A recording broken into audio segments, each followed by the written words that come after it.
There's a whirlwind of news surrounding Ja Morant's immediate future with the Grizzlies, and due to the sensitive nature of the situation, I've waited on making this video until more information was reported, and it appears as of now that the piece Ja was seen holding in a Denver area nightclub has placed him out of the lineup indefinitely and could cost him an automatic 50-game suspension if it's determined that he was the one that brought said piece onto the team plane. Nearly every big-name sports show and sports media personality is talking about this, but today I want to focus on a different perspective, the one in which brands have of Ja Morant, and in particular, Nike. We'll dive into how Nike handled two different suspensions, Kyrie Irving's back in November 2022 and Ja Morant's now.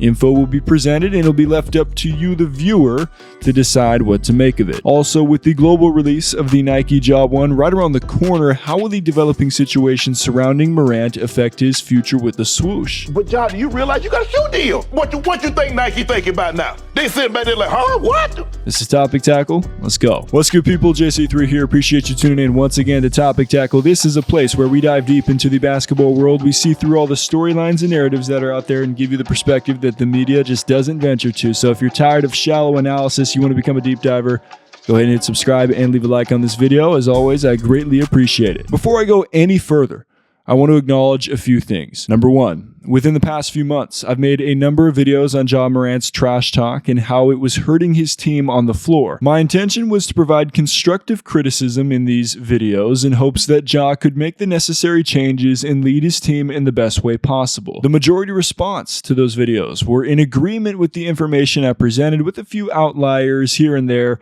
saying that I was hating on Ja and the Grizzlies. So allow me to make myself clear concerning Ja Morant's current situation. I pray that the statement Ja released about taking time away to get help and work on better methods of dealing with stress and my overall well-being turns out the best for him as a human being. Forget basketball, this is bigger than that right now, because we all deal with stress, and I'll be the first to admit that I don't always deal with it in the most God-honoring and effective way. So I'm not one to criticize this man for the decisions he's made, and that's not the intention of this video whatsoever. I want to see this young man find his true identity and get the right people around him that love him enough to offer him sound advice and correction. Hopefully and prayerfully, that is what this situation results in for Ja Morant, the human being. Because if it does, Ja Morant, the basketball player, will have no problem getting back into superstar form and helping his team win. Okay, with my heart behind this situation made clear, let's dive into Nike's response to two separate suspensions, with the first being Kyrie Irving's back in November of 2022. If you've had a chance to check out my other videos on Kyrie's fallout with the swoosh and his sneaker free agency, I definitely encourage you to check those out. Links will be in the description. For a quick refresher though, Irving was essentially canceled and his contract terminated by Nike after being suspended by the Nets for tweeting out a link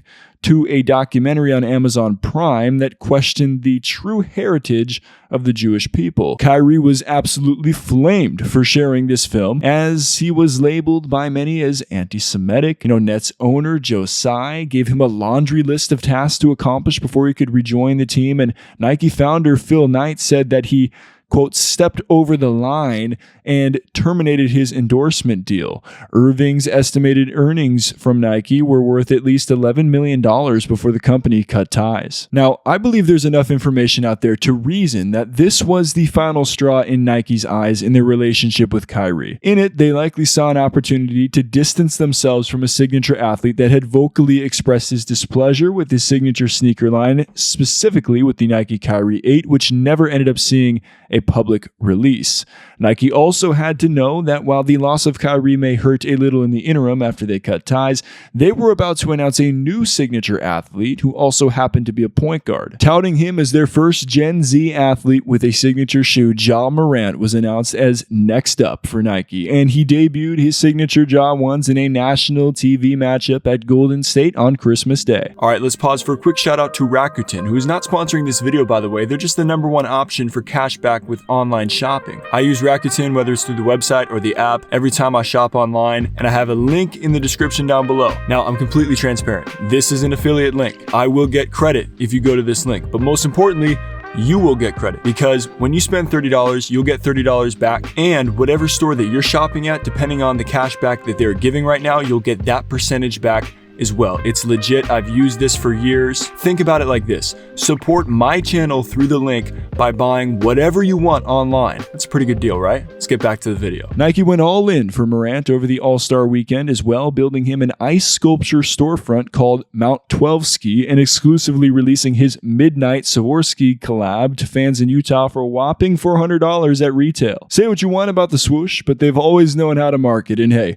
when you've got the budget to make it big, why not? You know what I mean? Anyway, with the combination of stories surrounding Morant going back to reported incidents of Ja threatening a mall security guard and punching a teenage boy, to the NBA's investigation of a post-game altercation between members of Ja's entourage and the Pacers back in late January, to now with the IG Live with a piece visible, Nike, among other brands, finds themselves in a difficult position with Morant. The Athletic's Sam Amick recently shared that the folks at Nike and Powerade, where Ja has lucrative endorsement deals, have vested interests in the rehabilitation of his image. Nike also released an official statement on Morant saying, "We appreciate Ja's accountability and that he is taking the time to get the help he needs.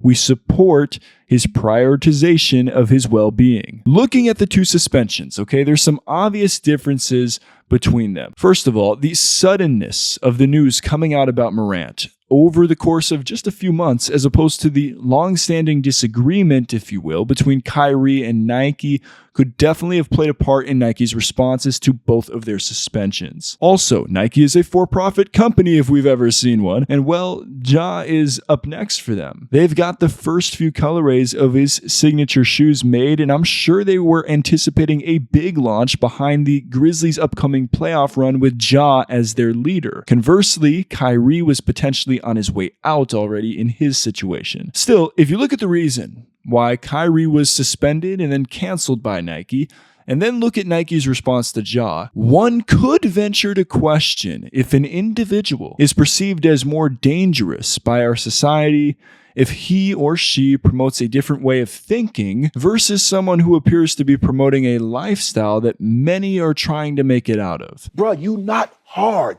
That's not your life. People that in that life would give anything to be in your life. Great point. For some reason, you're worth 30. You got a $200 million contract, and you want people in the NBA to think you hood, to think you gangster, because you roll with these type of people. Bro, you putting yourself in harm's way when you don't have to. Personally, I think Nike could have at least met with Kyrie like NBA Commissioner Adam Silver did to talk through the situation, and I hope that Nike's support of Ja's well-being goes beyond the potential profit they could stand to lose. Curious to hear what y'all think about this though in the comments. And that brings us to the aforementioned potential profits, because at the moment, Ja's immediate future with the Grizzlies is not only a question, but the launch of his first signature shoe is as well. It doesn't take much digging to find out that the internet has been memeing Ja ever since his IG Live with the piece, and they're keeping that same energy with his sneakers. Again, I'm just here to present the information. I know there's a lot of trolls out there on the internet, but it's true that perception is reality when it comes to selling product. So this begs the question, how does Nike market Ja at this point? Are people going to buy the